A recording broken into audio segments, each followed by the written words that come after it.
Hey everyone, do not adjust your sets.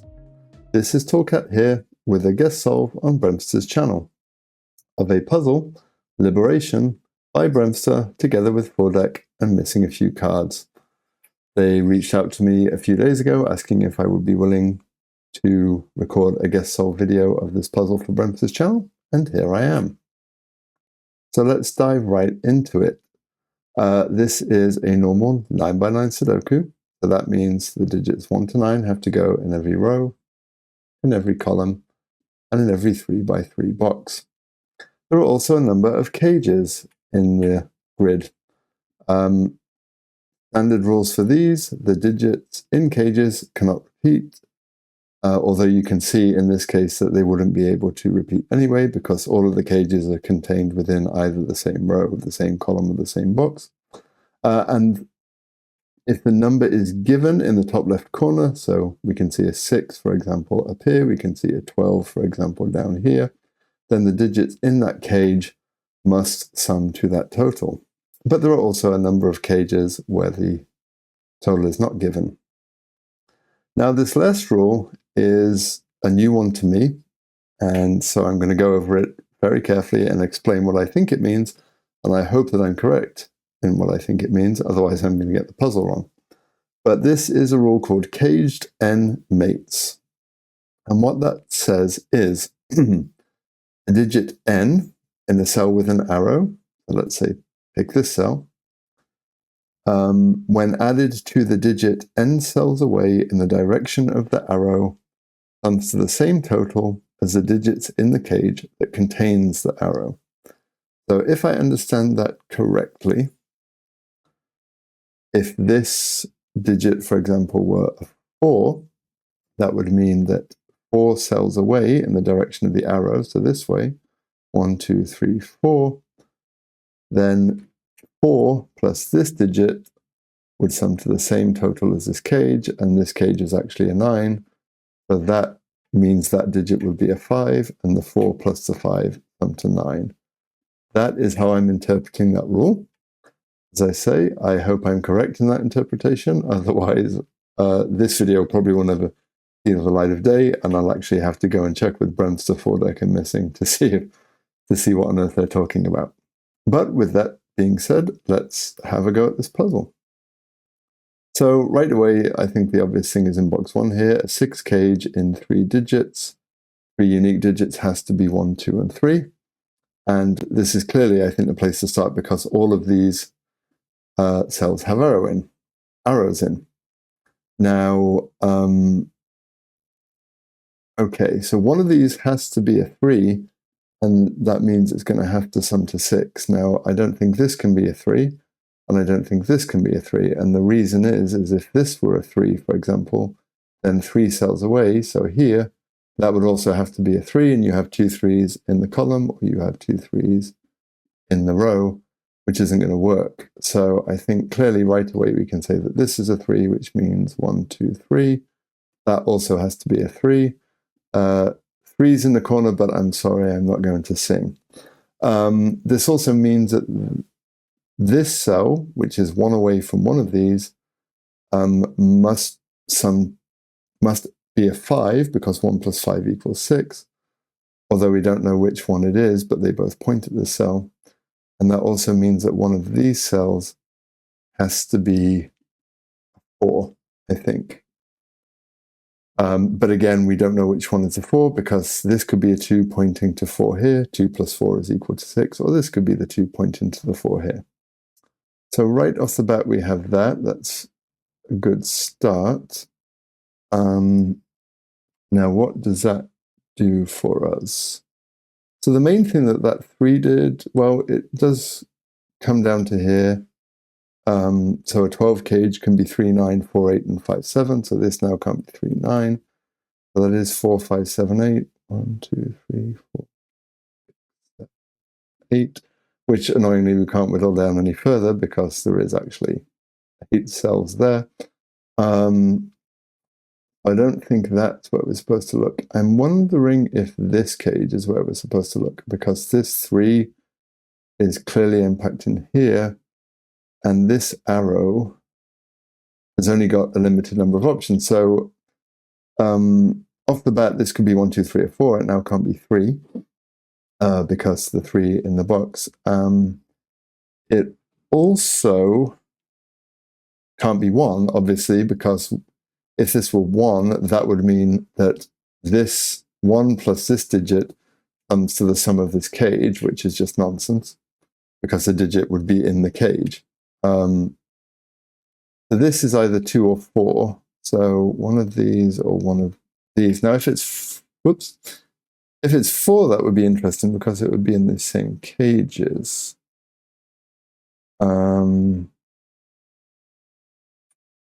But I'm not quite sure if that's forced at the minute. I guess we can maybe look at this arrow for a second because it's pointing along this diagonal and there's a bit of real estate there. So a 9 cage can have no higher digit than 6 in 1, 2, 3, 4, 5, 6. If this was a 1, this would be an 8. That seems okay. 2 would mean that's a 7. That also seems okay for the moment. 3 means that would be a 6. That does seem okay. Now, if it were 4, this digit would have to be a 5. So it can't be a 4. If it were 5, this digit would have to be a 4. And if it was 6, this digit would have to be a 3. So, okay, so it is limited to 1, 2, 3, but I don't think we can get it any lower than that just yet. So I think we have to look at this cage, because the one thing that's jumping out to me about this cage is that it's the only 4-cell cage in the grid. All the others are 3 or 2. And, oh, okay, so I think I get something. Okay, yeah, so this arrow is pointing to a digit, either here or here or here or here. Let me just mark them in green just for ease. And this digit has to be the sum of these 3 cells. Because remember, the rule is that the digit that this cell points to, be it here or here, when you add it together, it sums to the same cage total. So this digit plus green, wherever green is, must sum to the same as this. So that means green must sum to the same as these 3. And okay, yes, so one thing I've realized from many years of doing arrow Sudokus and killer Sudokus is that when you have a 3-cell digit, a 3-cell sum, should I say, that can only sum to a single digit, that it has to have 2 of the digits 1, 2, and 3 in it. If you don't have 2 of the digits 1, 2, 3, the minimum you could have is 1 plus 4 plus 5, which is 10. I've used that fact myself in many of my own puzzles. And so because this 3 is gone, that means that 1 and 2 have to be in these 3 cells in order for it to sum to a single digit, which it has to, because these are single digits. So if there's a 1 and 2 here, more specifically, that means that that has to be 4. So we can say that green, the digit that this is pointing to, is now in both of these cages. Now that's interesting for both of these, because these are quite limited. They can only be 1, 2, or 3. So off the face value, it's 1, 2, and 3, but of course neither can be 3, because if this is a 3, it's saying that this digit is green, because this is a 2-cell cage. If this is 3, this digit is green, but we know it's not green because green is next to it. So both of these are 1 or 2, so they're both actually pointing to a cell here, and of course they have to be different. Oh, that's very nice. Yeah, because if this was, just to explain, if this was a 1 and this was a 1, then it's saying that green is here and green is here, and you would have 2 greens in the box, whatever value green is. And also on top of that, actually, there's another reason in that it would rule 1 completely out from this cage. Likewise, if they were both 2, I mean, the same thing here, or again, it rules 2 completely out of that cage. 2 different bits of logic there. So they actually have to be different, and both of them are pointing at this cell now. That does a couple of things. One, it tells us this is a 3, It also means that this can't be a 1 or 2 because you have a 1-2 pair looking at it just like you have here. 2 3s in the corner. I feel bad for not singing, but really, you don't want to hear my singing voice. But anyhow, this is now actually going to resolve a few things because this 3 means that this digit plus 3 have to sum to 9. So this is going to be a 6, which means that 9, which is the sum of, green, which is the sum of these 3 digits, has to be 9. Okay, so the 9 has a 3k gem, but that can be 1 2 1 5 or 2 4. So we haven't quite got that yet. But we do know that there is also a 9 in one of these 2 cells. That's a very nice opening, and I like how a lot of it is kind of restricting off of this diagonal. That's very neat. Okay. But now, actually, yeah, so this 4 is going to do more for us because a 9 Cajun 3 has 3 options, and one of those options is 2 3 4. If you haven't got a 4, then the other 2 options have to have a 1 in. They can be 1 3 5, or they can be 1 2 6. And actually, this 1 2 6 now means this can't be 1 2 6, and it can't be 2 3 4. Specifically, it can't be 1 2 6 because this digit here cannot be any of those numbers, or if you do 1 2 6, it's going to break this cell. Either logic works. So this is more specifically 1 3 5.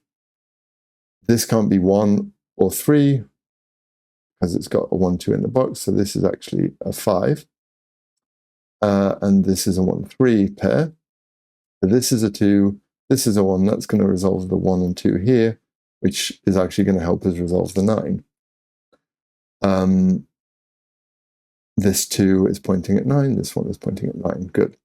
So this can't be 1, so that means this can't be 5. This can't be 2. That means that can't be... Whoops, did I make a mistake there? Yes, I did. This can't be 1, so that can't be 5. This can't be 2, so that can't be 4. Okay, glad I caught that one there. And in the rest of the box here, we have a 7, 8, 9. This can't be 9. So this is quite high value. And this, okay, I think this cage is where we have to look next, because this is quite a high value.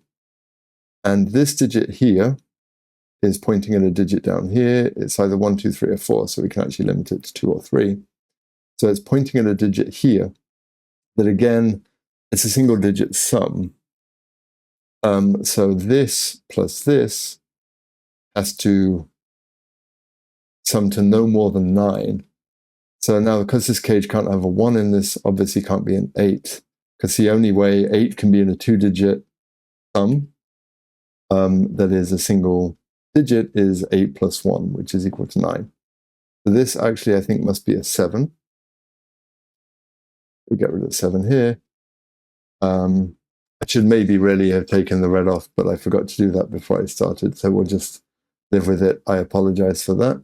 But 7 plus 2, this can't be 7 plus 1 equal to 8, so it has to be 7 plus 2, which is equal to 9, and this is now a 3. In fact, you know, let me just go to the get rid of the conflict checker just to be proper. This is 7 plus 2, which is equal to 9, so 3 digits away, 1 2 3. This is a 9. 7 plus 2.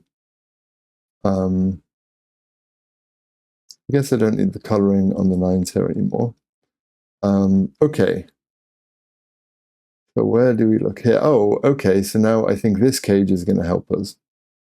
Because coincidentally, this 9 happened to land here. So this arrow is pointing upwards. So for this to be is pointing at a 9. If this were a 9, this would have to be a 2 because it's 1 2 away, but it can't be because there's a 2 in the box. So that actually means this is an 8 and this is a 9. So the 9 is at the top here, which is 1 2 3 4 5 6 or 7 away. So it can't be a 7, it's a 5 or 6 away. This can't be a 9. Okay, this 2 is looking up and resolving the 1, 2 pair at the start. So this 1 is pointing for the 5. This 2 has to be pointing at a 4, 2 away. And so there we go. Very good. This arrow is pointing either here or here. I don't know if we can resolve that yet. If this is a 1, then it's pointing to an 8 here, because that would be 5 plus 3. This is a 3, it's pointing to a 6 here, because that would be 1 plus 5. I don't think we can resolve that just yet. So I am going to look elsewhere for the time being. This is probably now where I'm going to wish that I hadn't turned the conflict checker off. But, you know, we'll do... okay, Sudoku on 2s in this box. 2 is placed here. Doesn't quite get us to knowing the disposition of this box just yet. We know there's a 3 here. We also know there's a 3 here. Could this be important? Perhaps this cage now, because it's somewhat limited, it can be 1, 2, 3, 4, 5. It can be a maximum of 5, but it can't be 1 or 2, so it's 3, 4, or 5. So 1, 2, 3. Okay, so if it's 3, then it would point to this cell, which means that this cell would have to be 1 or 3, which it can't be. So actually that was helpful. This has to be the 3, this is a 4 or 5. 4, 5, so it's pointing to one of these. I'm just going to fill in the rest of this, just because I notice now the 9 here that was pointing up is placing 9 here, which is actually going to help. And the reason I spotted that now is because I think it's going to help resolve this cage, because if this were a 4, it would be pointing at the 9, and that would have to be a 9, but it can't because there's a 9 already in the box.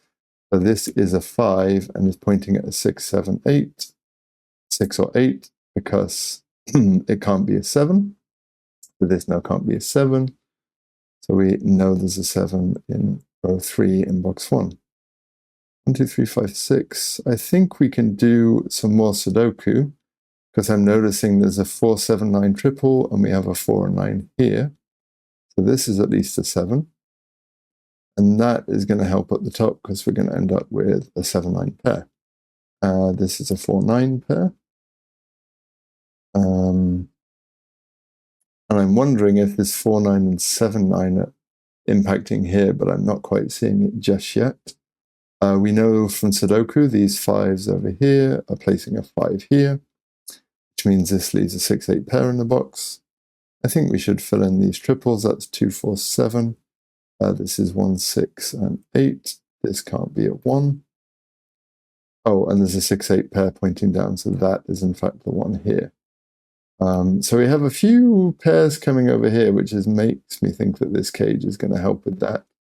But again, Sudoku on the 1s. Still doing some Sudoku here. Places a 1 here. I don't think... Oh no, we can. There's a 1, 3 pair here, so the 1's down here. Pincer here. I place a 1 here, which is now going to resolve this cage. Here's a 4, 3, and a 2. Take the 2 out of here. That's very nice. This can't be 4, that can't be 8. What else have we got? This has been very smooth so far, and I love the logical progression of it. Okay, yeah, this cage is going to get resolved, because if we look down this column, where does 5 go?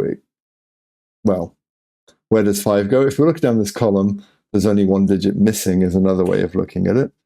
So this has to be a 5, which means that this now has to be an 8, and this has to be a 4. That's going to resolve all these pairs that I was wondering about earlier. That's a 6, that's an 8. And we're going to be left with 1, 2, 3, 6, 7. This can't be 3. There's a 6, 7 over here as well. That's very nice indeed. I'm now also realizing that this cage, placing this 9 also resolves this cage. So 1, 2, 3, 4, 5, 6. So this is a 6. So let's take the 6 out of there. Very good indeed. What else? I mean, I'm been very impressed. I like the use of the sort of negative space of the cages for placing digits by Sudoku. This has been very smooth so far indeed. Okay, well, we know there's a 2 up here. I guess the thing we should keep in mind is this arrow here, which is an 8 and pointing at a 4. And if I recall from earlier, this is the 8th digit away. So that must be a 4. And actually, is this pointing at a 4 in this diagonal? It is, but I don't think it's 8. It's 1, 2, 3, 4, 5, 6. It's 7. That's a 7. Okay. So we've got a 7 here, just from Sudoku. I don't know why in my head, I mean, I guess looking at this and seeing that it's the main diagonal here, I'm not sure why in my head I thought that was going to mean this was an 8 when clearly it's a shorter diagonal, but you know, who knows how one's brain works.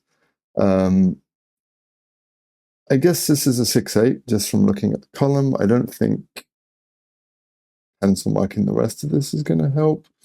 But this arrow might be helpful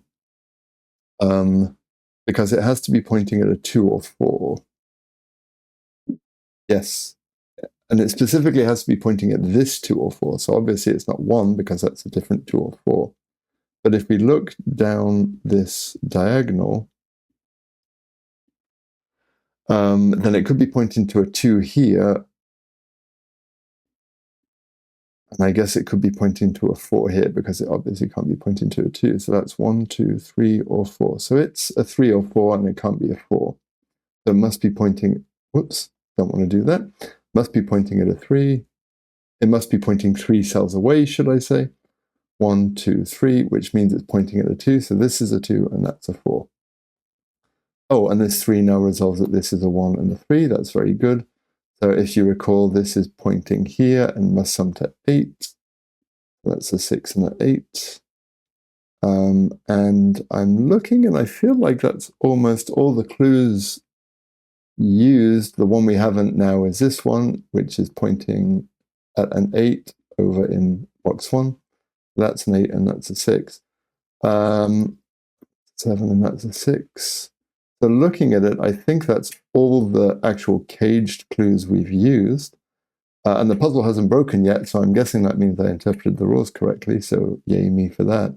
But now it's just going to be Sudoku to finish. And so in this column, we need a 5, 6, 8. This 6, 8 pair is handy. That's going to make this a 5 and a 6, 8. We have a 2 and a 4 in the row. Where does 4 go? These 4s place the 4 here. That makes this a 2 and this a 2. Excuse me. There's a lot of places to look. I'm not sure if any are going to be better than the others. This column needs a 1 and a 6. There's a 6 here, so that's a 1, that's a 6, which is going to resolve the 6, 8, which is helpful. This 1, 9 is resolved by the 1 over here. 1, 2, 3, 4. We have 5, 6, and 7. I almost said 5, 6, 8. I was going to panic. I guess the easier way to look at that would be to say what's the last digit here, and it's a 7. And then the 5, 6 can be resolved because of the 6 here. Looking down in this box, where is 5? These 5s mean it's not here. So that's a 5 here. Again, I could have just looked in this column. I really don't know why my brain looks that way. Here we have 1, 2, 3, 4. We have 5 and 8. The 5 that we just got here is going to resolve that. I think this is going to pretty much resolve the rest of the puzzle. The 7 down here is here. That resolves this 7, 3 pair. That places a 3. And the last digit in the puzzle is a 4. And I got the solution correct. And that was a very, very nice puzzle indeed. I have to say I was perhaps a little concerned about this caged endmates. I would be interested. I'm going to have to go and talk with BremSter and FullDeck and missing a few cards to see if this is a constraint that they came up with. I don't think I have seen it before anywhere. But it was very nice. I could actually see some quite I could actually see somebody making a puzzle with quite complex interactions of that. I don't necessarily mean myself, but that was kind of had a flavor, I guess, of remote sums, with the added bonus of the instead of it being just a single cell pointing at a single cell, it was a single cell pointing at a sum of the other two. Yeah, that was a lot of fun indeed. I very much enjoyed that. So thank you to BremSter, FullDeck, and Missing a Few Cards for setting that puzzle and asking me to do a guest solve of it. That was a lot of fun. Hope you all enjoy it, and speak to you all soon. Bye for now.